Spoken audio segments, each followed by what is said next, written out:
말씀은 창세기 4장 1절부터 12절입니다. 함께 한 목소리로 천천히 읽도록 하겠습니다. 아담이 자기 아내 하와와 동침하니 아내가 임신하여 가인을 낳았다. 하와가 말하였다. 주님의 도우심으로 내가 남자아이를 얻었다.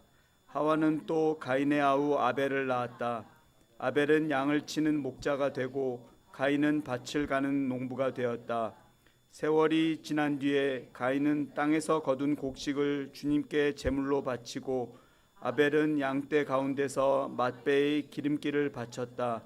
주님께서 아벨과 그가 바친 제물은 반기셨으나 가인과 그가 바친 제물은 반기지 않으셨다. 그래서 가인은 몹시 화가 나서 얼굴빛이 달라졌다. 주님께서 가인에게 말씀하셨다. 어찌하여 내가 화를 내느냐? 얼굴빛이 달라지는 까닭이 무엇이냐? 내가 올바른 일을 하였다면 어찌하여 얼굴빛이 달라지느냐? 내가 올바르지 못한 일을 하였으니 죄가 너의 문에 도사리고 앉아서 너를 지배하려고 한다. 너는 그 죄를 잘 다스려야 한다. 가인이 아부 아벨에게 말하였다. 우리 들로 나가자. 그들이 들에 있을 때에 가인이 그의 아우 아벨을 쳐 죽였다. 주님께서 가인에게 물으셨다. 너의 아우 아벨이 어디에 있느냐? 그가 대답하였다. 모릅니다. 제가 아우를 지키는 사람입니까? 주님께서 말씀하셨다. 내가 무슨 일을 저질렀느냐? 너의 아우의 피가 땅에서 나에게 울부짖는다. 이제 내가 땅에서 저주를 받을 것이다. 땅이 그 입을 벌려서 너의 아우의 피를 너의 손에서 받아 마셨다. 내가 밭을 갈아도 땅이 이제는 너에게 효력을 나타나지 않을 것이다. 너는 이 땅 위에서 쉬지도 못하고 떠돌아다니게 될 것이다. 아멘. 이 시간 제가 아우를 지키는 사람입니까? 하는 제목으로 손봉호 장로님께서 말씀 전해 주실 때 큰 은혜 받으시기 바랍니다. 나오실 때 박수로 환영하도록 하겠습니다.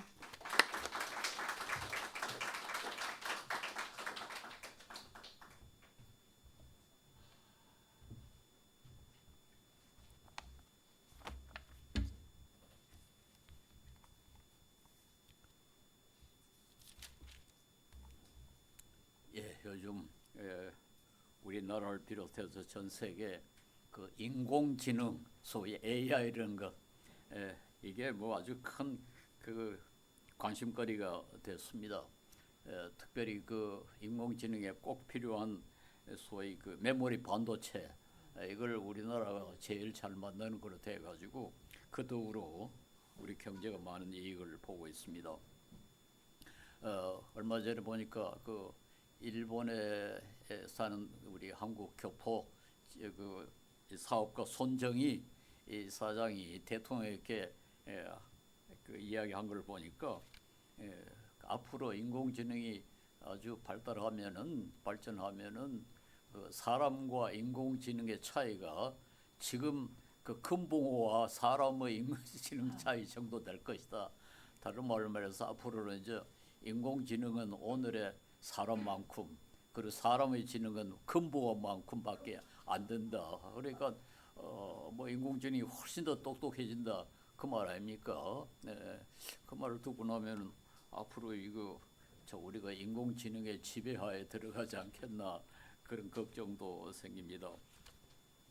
저도 얼마 전에 무슨 글을 쓰면서 호기심 생겨가지고 인공지능에게 한번 물어봤어요. 두 가지를 물어봤는데요.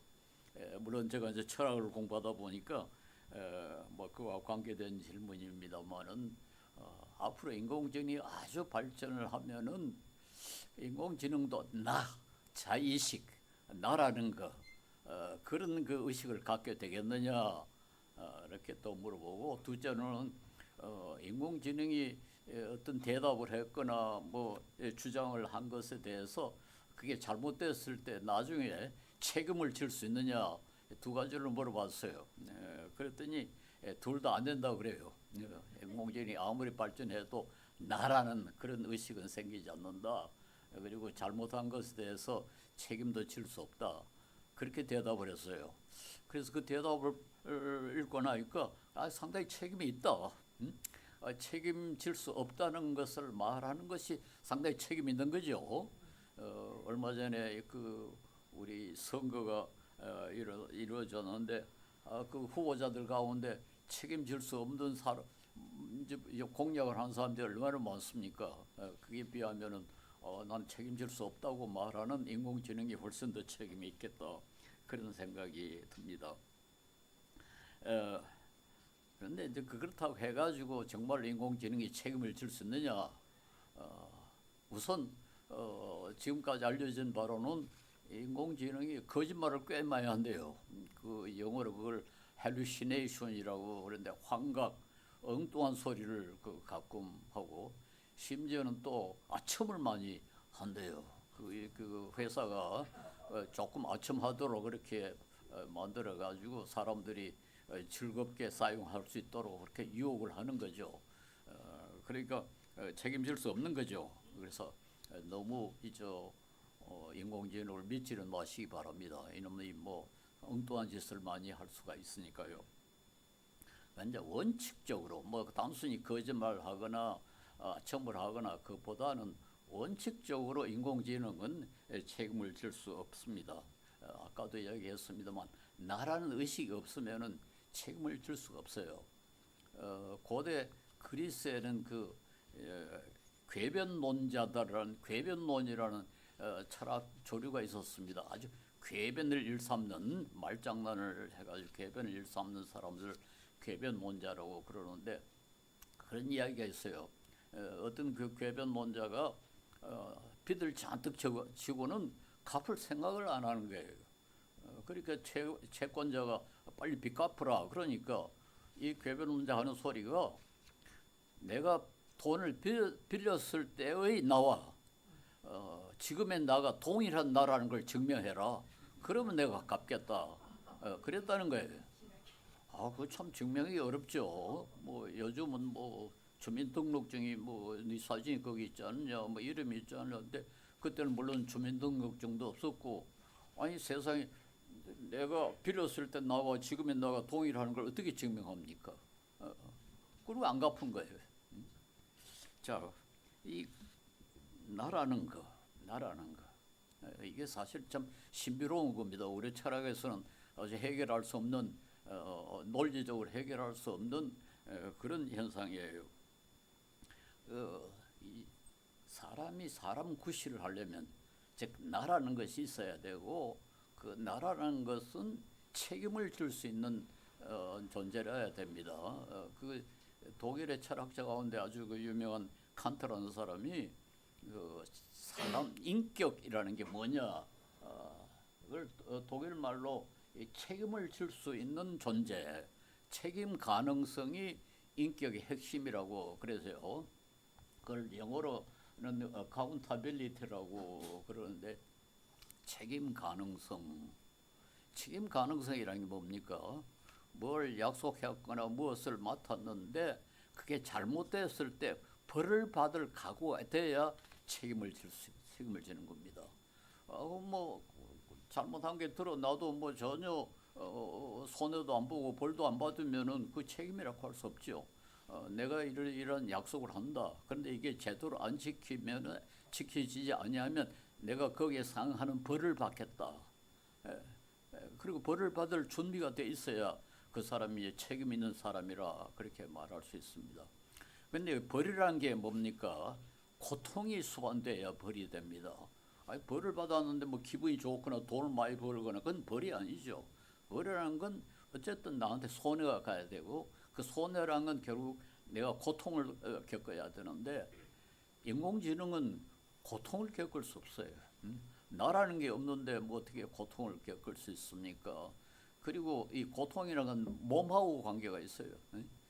일단 우리 그 아프다 하는 것은 몸이 아픈 건데 인공지능은 몸이 없어요.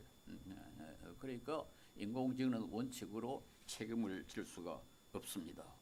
그래서 그 인공지능이 단순히 나는 책임질 수 없다고 주장하기 때문에 책임이 있는 게 아니라 원칙적으로 책임을 질 수 없습니다. 우리 사람 가운데도 이 책임질 수 없는 사람, 책임 안 지는 사람, 이건 비록 나라는 의식이 있어도 그 구실을 제대로 못하는 거죠. 인간 구실을 못하는 것이라고 할 수가 있는데요. 이 오늘 본문에 등장하는 가인이 그런 사람입니다. 이건 가인은 결국 책임을 방기한 사람이다. 우선 하나님에 대해서 마땅히 하나님이 기뻐하시는 제물을 드려야 되는데 그렇게 하지 못했다. 그것도 책임을 못한 거지만은 그보다 더 중요한 것이 자기 동생을 떡 죽여놓고는 내가 뭐 잘못한 게 뭡니까? 그렇게 말할 정도가 되면은 이 사람은 그 책임질 수 없는 사람이라 그렇게 말할 수 있죠. 동생이라면 그 형이 마땅히 지켜 보호해야 되는데 떡 죽인단 말이에요. 그래놓고는 그 하나님이 너 동생이 어디 있냐 그러니까 모릅니다. 내가 어디 뭐 내 동생 지키는 사람입니까? 그러고 말아. 그러니까 책임질 수 없는 그런 경우인데요. 우리 인간의 그 죄가 여러 모습으로 나타납니다만 그 중에 하나가 책임을 지지 않는 것이다. 그렇게 말할 수가 있습니다. 이 모든 사건의 이제 발단은 이제 그 제물입니다. 하나님께 제물을 바친 것인데 성경에 보면은 형 가인은 농부였고 동생은 목축을 했습니다. 그래서 이제 자기들의 소산으로 하나님께 제사를 지냈어요. 그러니까 농부니까 마땅히 그 곡식으로 하나님께 드리고 또 목축을 했으니까 짐승의 새끼를 바쳐가지고 하나님께 바쳤는데요. 근데 이상하게 이제 하나님이 그 형의 제물은 별로 기뻐하시지 아니하시고 동생 아벨의 제물은 아주 기뻐하셨어요. 그래서 왜 그랬느냐? 여기에 대해서 뭐 우리 신학자들 사이에는 여러 가지 설명이 있습니다. 그 중에 하나는 이 양을 바친다는 것은 양을 죽여야 되고 근데 피를 흘려야 된다. 그 피를 흘린다는 말은 우리가 그 구약 성경에 보면은 하나님께 제물을 드릴 때 속죄 제를 드릴 때 반드시 피를 흘려야 되거든요. 그렇잖아요. 양을 바쳐서 피를 흘려야 되고 예수님도 십자가에서 피를 흘렸다. 그래서 우리가 예수님의 피, 그 피를 많이 이야기하지 않습니까? 즉 속죄를 뜻한다 말이에요. 나는 죄인입니다. 그러니까 죄를 대신해서 양을 바칩니다. 이런 그 이유 때문에 하나님께서 그 아벨의 제물은 받아들이시고 가인의 제물은 곡식이니까 곡식은 피를 흘리는 경우가 없잖아요. 그러니까 하나님이 가인의 제물은 받아들였었다. 자, 그 싫어하시고 아벨의 제물을 받아들였다. 이제 이렇게 해석하는 경우가 있습니다. 그런데 이제 그것도 그렇게 그 잘못된 해석이라고 하기는 좀 어려워요.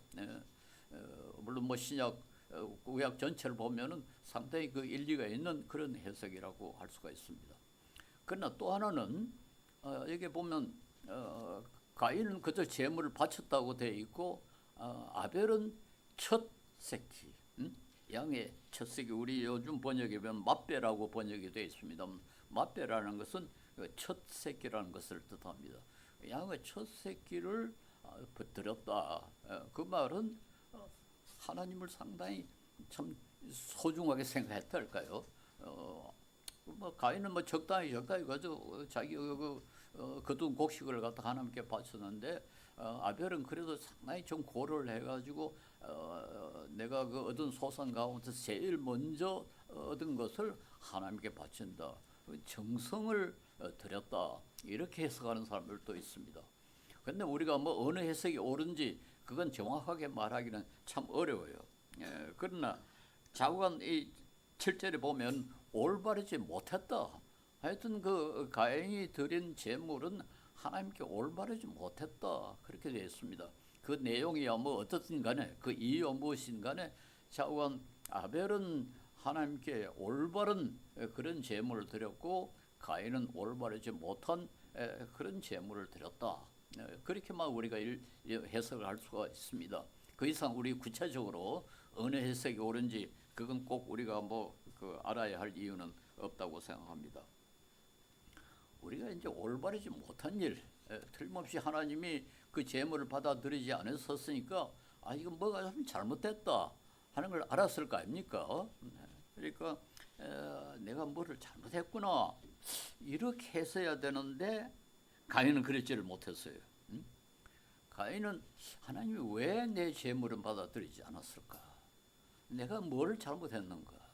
우선 그걸 발견하고 회개하고 고쳐야 되는 거죠.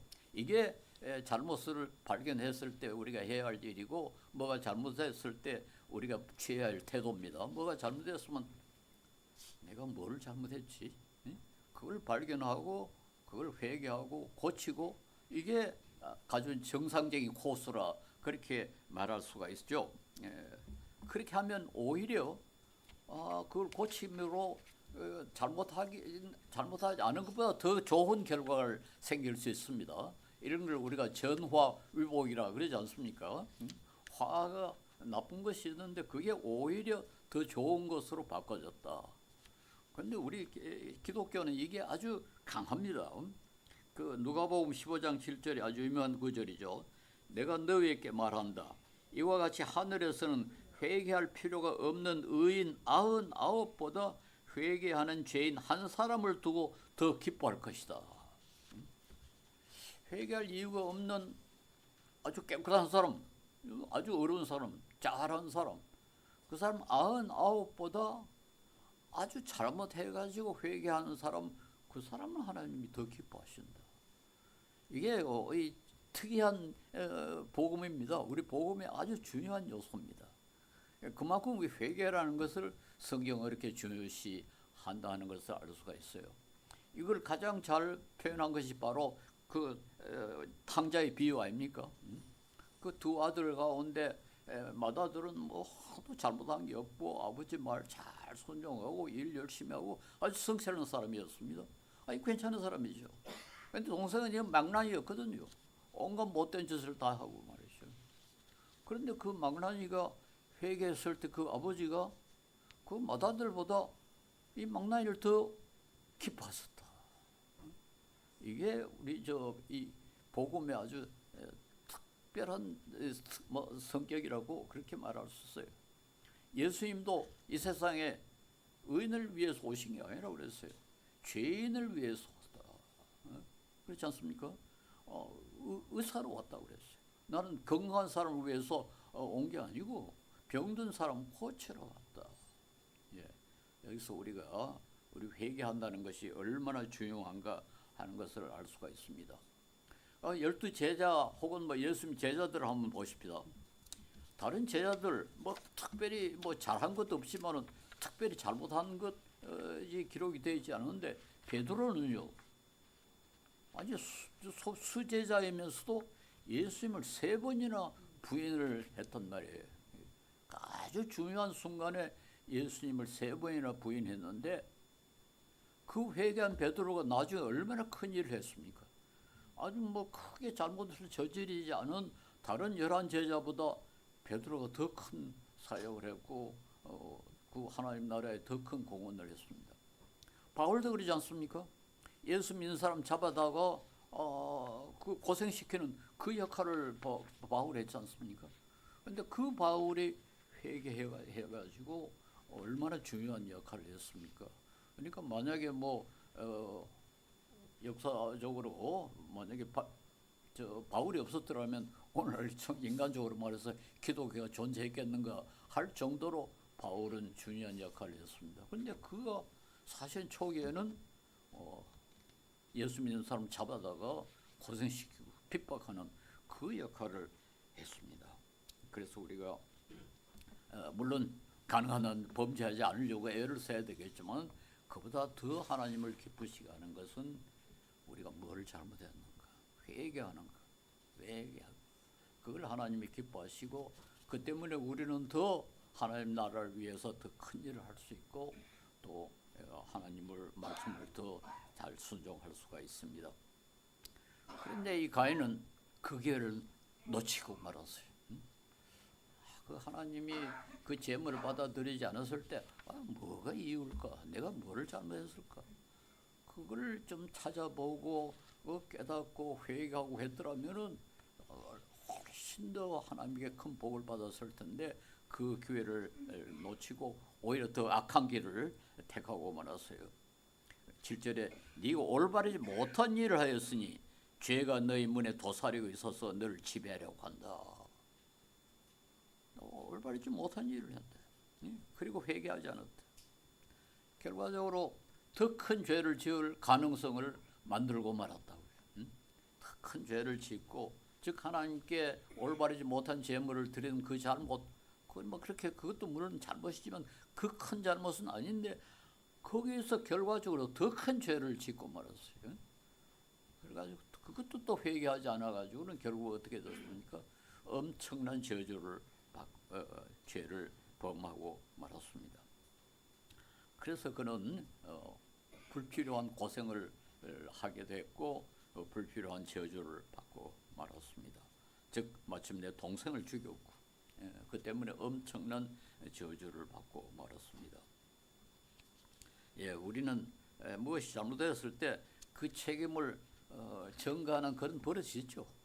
그 다른 사람에게 전가하고 환경에 전가하고 저도 한 1년 전에 발을 다쳤는데 이 발을 다친 이 경우가 어떤 거 하니까 우리 집 뒤에 어떤 사람이 그 산인데 산을 밭으로 만들었어요. 그래서 밭으로 만들 수 없는 그런 땅인데 밭을 엉치로 만들어가지고 근데 이 사람이 그 밭에 어떤 물이 그 고인 게 전부 우리 집으로 들어오도록 그렇게 만들어가지고 아이 그건 안 된다. 발을 좀 물이 좀 다른 데로 가도록 해주세요. 그랬더니 아 그렇게 했다고. 그래서 정말 그랬는가 그거 보러 올라갔다가 내려오는 게 다쳤어요. 그러니까 1년 동안 고생을 하면서 그 사람이 괜히 그 따위 그 밭을 만들어가지고 내가 이 발을 다쳤다. 그렇게 원망하고 싶은 생각이 자꾸 이제 올라오는 거예요. 그러나 사실은 뭐 그게 아니고 내가 내려올 때 좀 조심해서 내려왔더라면 다치지 않았을 텐데 나이 90이 가까우면서 뭐 젊은 줄 알고 착각을 해가지고는 결국 발을 다친 거 아닙니까? 그런데 우리는 자꾸 이제 뭐가 잘못되면은 다른 사람에게 책임을 전가하고 환경이 어떻고 국가가 어떻고 사회가 어떻고 이제 그렇게 할 그런 유혹을 항상 받습니다. 그 공자의 제자 자하에 그래 그런 것이 있다 그래요. 인격자는 잘못하면 고치고 소인배는 변명한다. 그 유명한 구절입니다. 인격자 제대로 된 사람 이것은 군자라고 그러죠. 군자는 잘못하면 고치고 소인은 변명을 한다. 누구 때문에 그렇다. 뭐 때문에 그렇다. 그래가지고 자기 잘못을 인정하지 않는 겁니다. 이 가인은 결국 왜 하나님이 자기 재물을 기뻐하시지 않았는가? 그 책임을 자기에게 돌리지 않고 아벨이 잘못했다고 생각을 한 겁니다. 우선 아벨이 없었더라면 뭐 하나님의 비교도 하지 않으니까 하나님의 사랑을 관심을 자기가 독차지할 수 있을 거다 그렇게 생각했을 것이고 요놈 아벨이 재물을 갖다가 내보다 더 좋은 걸 받지 않았더라면은 하나님이 오히려 내 재물을 더 기뻐하실 때 요놈이 훨씬 내보다 더 좋은 재물을 하나님께 바쳤기 때문에 내가 그만 상대적으로 손해를 봤다 이렇게 해석을 한 겁니다. 우리 저 학생들 가운데 그렇죠. 저 1등 한 놈이 없었더라면 내가 1등 할 텐데 저놈이 내보다 공부 잘하는 놈이 한 놈이 있어가지고 결국 내가 2등밖에 못했다. 그런 식 아닙니까? 가인이 저지른 잘못이 바로 그겁니다.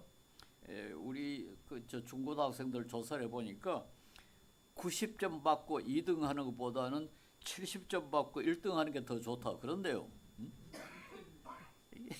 이게 다른 사람과 비교를 하고 자기가 그 1등 못하는 것이 자기가 공부를 열심히 안 해서가 아니라 저 1등 하는 놈이 있어가지고 공부 잘하는 놈이 있어가지고 내가 그만 1등을 못한다. 이렇게 본다는 겁니다.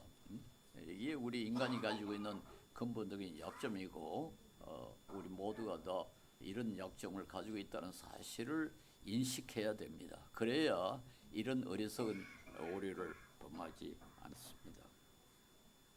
그 다음에 이 가인이 그 잘못한 것은 화를 낸 거죠. 화를 낸 거죠. 우리는 뭐 우리 자신이 잘못했을 때도 화를 내긴 합니다. 그러나 우리가 대부분의 경우는 화를 낼 때 다른 사람에게 화를 낸단 말이에요. 그리고 그것도 화가 나도 그걸 참으면 되는데 그 참지 못하면 결과적으로 엄청난 큰 잘못을 또 저지르게 되는데요. 결국 가인이 그렇지 않습니까? 그 화가 났더라도 좀 참아야 되는데 아니, 동생을 죽이고 말았어요. 이게 그 어리석은 사람의 아주 전형적인 특징입니다. 제가 전에도 한번 이야기 말씀드렸는지 모르지만 옛날에도 그런 이야기가 있었어요.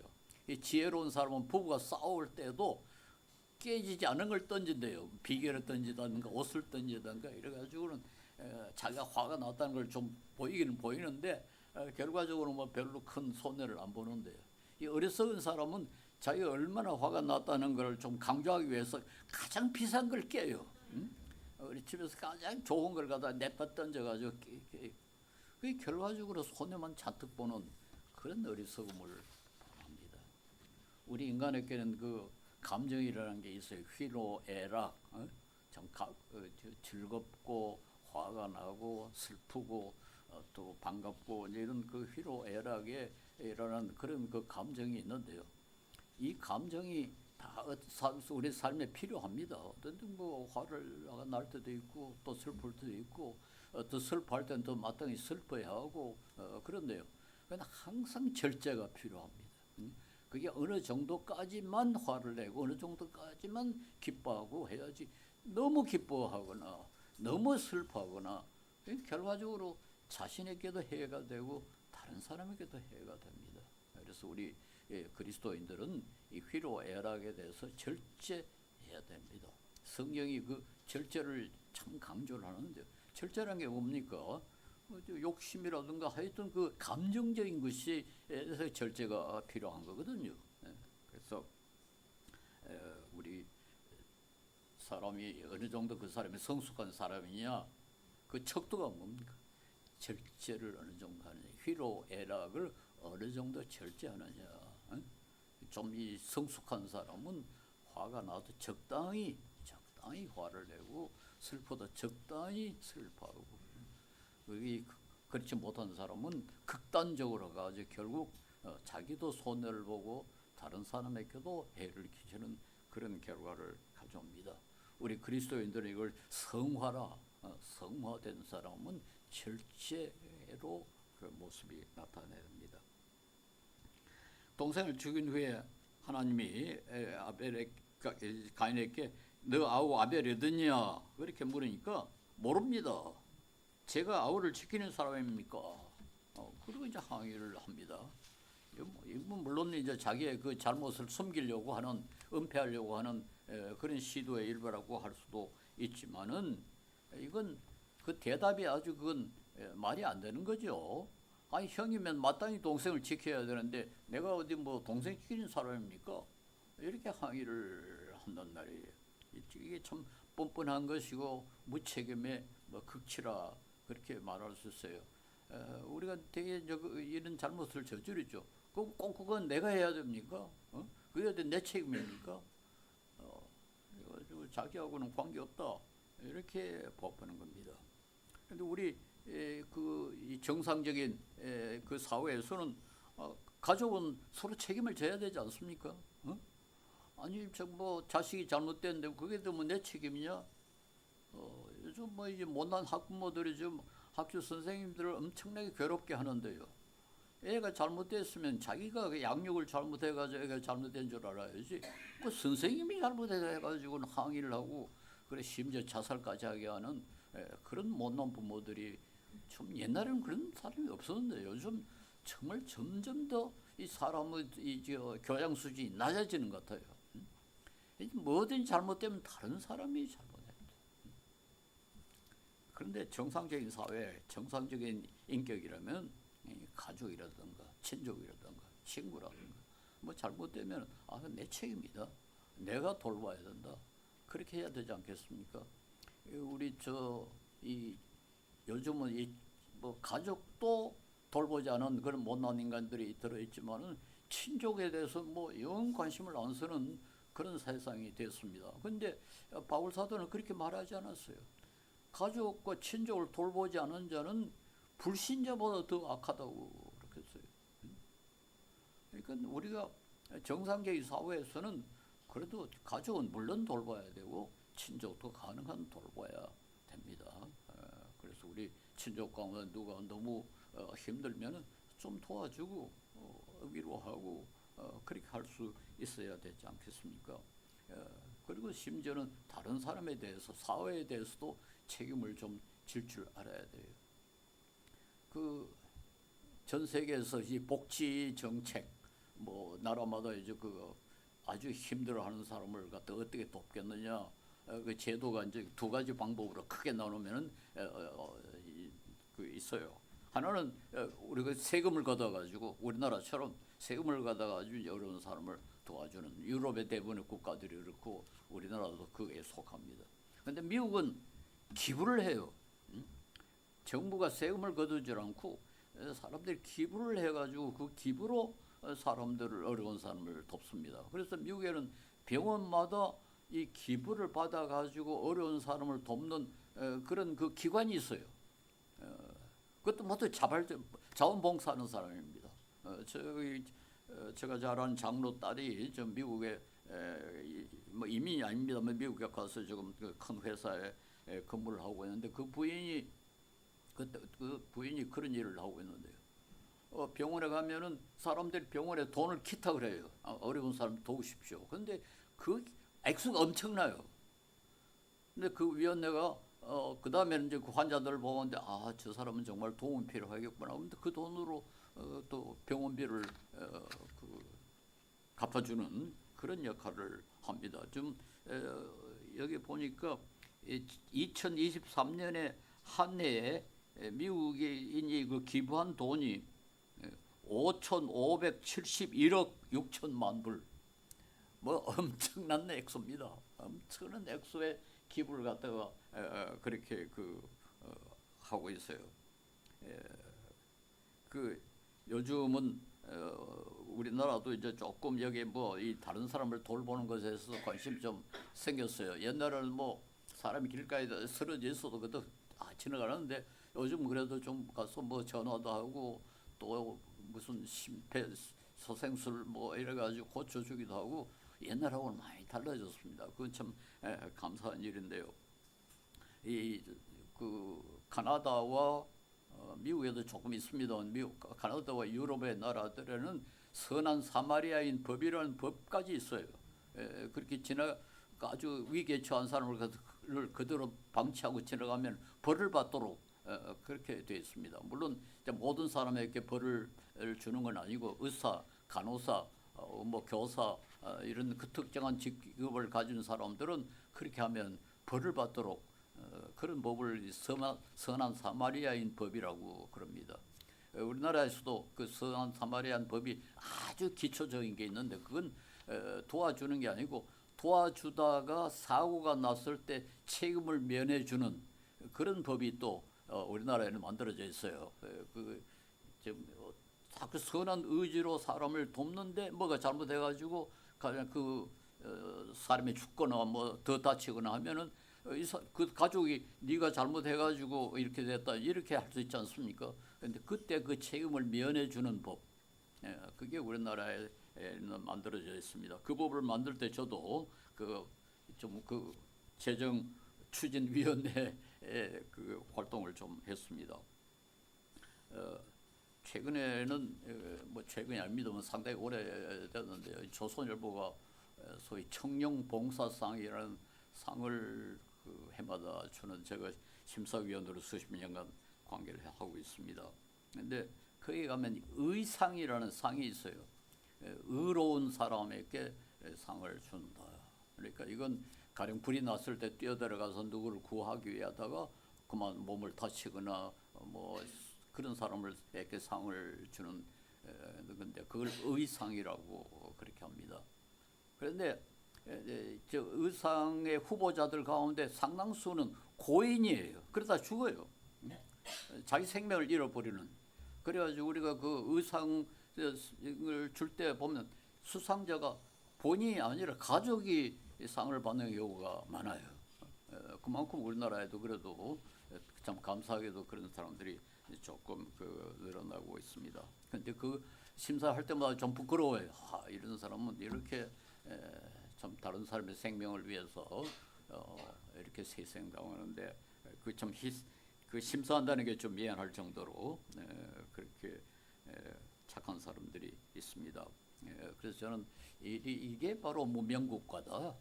문명국가라는 게 무슨 뭐 K-팝이니 이런 거 가지고 뛰어난 게 문명국가가 아니라 정말 좀 어려운 사람을 갖다가 자기 희생당하면서도 도와주는 이게 문명국가가 아닌가. 그래서 우리나라도 요즘 조금 그렇게 돼가고 있는 것에 대해서 참 감사하게 생각합니다. 저도 금년에 수상 그 심사를 이달 초에 했습니다만 그 할 때마다 이게 상을 받는 사람들이 예수 믿는 사람들이면 얼마나 좋을까 그런 욕심이 좀 생겨요. 혹시 그 예수 믿는 사람 아닌가. 그런데 참 안타깝게도 그게 표시가 나질 않아요. 이게 뭐 꼭 예수 믿는 사람들만 그 의상을 받는 게 아니라는 게 드러나서 좀 안타깝습니다. 얼마 전에 우리 기독교 윤리 실천 운동이 한국 교회에 대한 우리 사회의 신뢰도를 조사를 해보니까 예수 믿는 사람들을 뭐라고 평가하는 거니까 상당히 이기적이다. 그리고 자기들끼리 교회 이익만 관심을 쓴다. 이런 평가가 나왔어요. 그래서 이걸 보면서 이게 예수님도 이런 평가를 받았을까? 우리 그리스도인이 얼마나 예수님처럼 행동했는가? 그걸 한번 반성하게 돼요. 우리가 그래도 뭐 대개 그 착한 일을 하는 사람은 그래도 무슨 그 대가를 바라보는 경우가 들었는데요. 물론 이제 그 대가를 바라보고 착한 일을 하는 사람은 또 그 심사를 해보면 드러납니다. 자기가 잘했다는 걸 막 그렇게 선전하는 사람이 있어요. 그래가지고 저는 그런 사람 될 수 있으면 상 주지 말자. 그래서 정말 순수하게 돕는 그런 사람들을 상을 주자 그렇게 합니다만 저는 이걸 보면서 우리 예수님에 대해서 생각을 해봤어요. 예수님이 무슨 보상을 바라보고 명예를 바라보고 뭐 물질적인 이익을 바라보고 그렇게 했을까? 그렇지 않죠. 뭐 완전한 희생 아닙니까? 모든 것을 다 바쳐서 어떤 티켓도 기대하지 않고 오직 사랑을 베풀었습니다. 금년에도 이 의상 받은 사람 뭐 미리 말해도 괜찮을 것 같습니다만 그 어떤 그 선장인데요. 바다에 그 고기를 잡는데 거기서 꽤 떨어진 곳에서 배에 불이 났다는 그 소식을 들었다고 그럽니다. 그런데 자기가 지금 그물을 그 바다에 내려가지고 고기를 엄청나게 많이 잡았어요. 그러니까 이제 그물에 고기가 가득 찼는데 그걸 팔면은 배값하고 전부 합쳐가지고 한 1,000만 원 정도의 가치가 있었대요. 그런데 이 선장이 선원들이 만류하는데도 불구하고 그물을 잘라버렸어요. 잘라버리고 그러니까 이 그물을 끌고 가면 그 시간 내에 불난 배에 가까이 갈 수가 없으니까 빨리 가기 위해서 그물을 잘라버리고 그 배를 빨리 다른 그 불난 배 쪽으로 가서 그 선원을 8사람을 구했어요. 다른 선원들은 배를 또 너무 그 불난 배에 가까이 가면 배에 불이 옮겨 붙을 테니까 가까이 가지 말자 하는데 이 선장은 그렇게 가서 사람 구할 수 없다 그래가지고 배를 갖다 붙여가지고는 다른 그 배에 선원 8을 그 생명을 구했다고 그럽니다. 근데 이 사람은 1,000만 원은 손해를 본 거 아닙니까? 그런데도 불구하고 그렇게 사람의 생명을 구한 경우, 그러니까 이런 사람들은 정말 참 상 받을 자격이 있다. 제가 그걸 보면서 바로 우리 예수님이 이런 분이 아니었나?